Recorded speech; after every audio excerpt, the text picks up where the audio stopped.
Le roi du Maroc, Sa Majesté Mohamed VI, effectue depuis hier sa 7e visite officielle au Sénégal. Et en moins de 2 ans, le souverain chérifien est venu 2 fois au Sénégal. Cela montre la particularité et la spécificité des relations entre les deux pays. Très bien, vraiment très bien. Ah bon. Le Maroc est un pays allié et le partenariat entre le Sénégal et le Maroc revêt un caractère stratégique.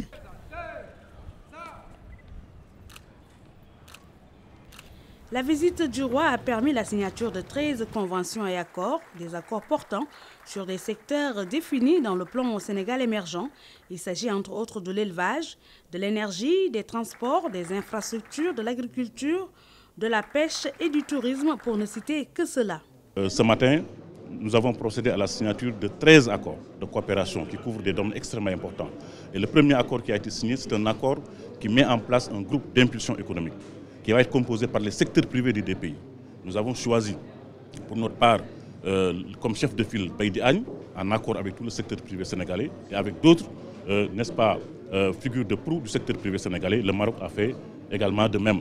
Et le lancement officiel de ce groupe d'impulsion économique aura lieu lundi prochain, en présence de Sa Majesté le roi Mohamed VI et de son Excellence M. Macky Sall, président de la République. Ça, c'est vraiment l'un des traits marquants de cette visite royale au Sénégal.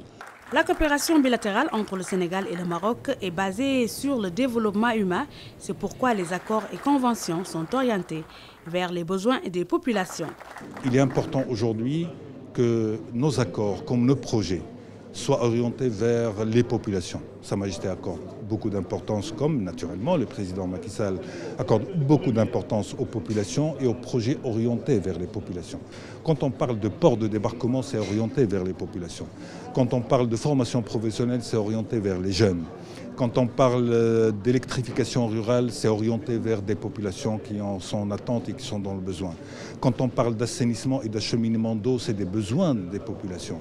Quand on parle également de développement des filières agricoles, quand on parle d'économie solidaire, quand on parle de coopérative, quand on parle de microcrédit, de microfinance, c'est autant de choses qui sont orientées vers les populations.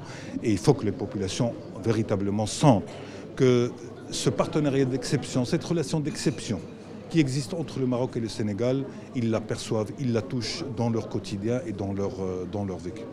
Le Sénégal et le Maroc partagent la même vision sur les questions d'actualité et sur les questions africaines. Le Maroc et le Sénégal, c'est une totale, je ne dis pas parfaite, mais totale convergence de vues sur tous les dossiers africains et internationaux. On a la même vision des choses et nous travaillons ensemble, main dans la main, au sein de l'Organisation de la coopération islamique, au sein des Nations Unies. Et nous œuvrons également pour appuyer le Maroc sur toutes les questions d'intérêt pour le Maroc et d'intérêt également pour le Sénégal. Outre ces 13 conventions qui viennent d'être signées, les deux pays vont signer 17 autres lors de la mise sur pied du groupe d'impulsion économique qui aura lieu ce lundi, ce qui fera 30 accords signés lors de la visite de Sa Majesté au Sénégal.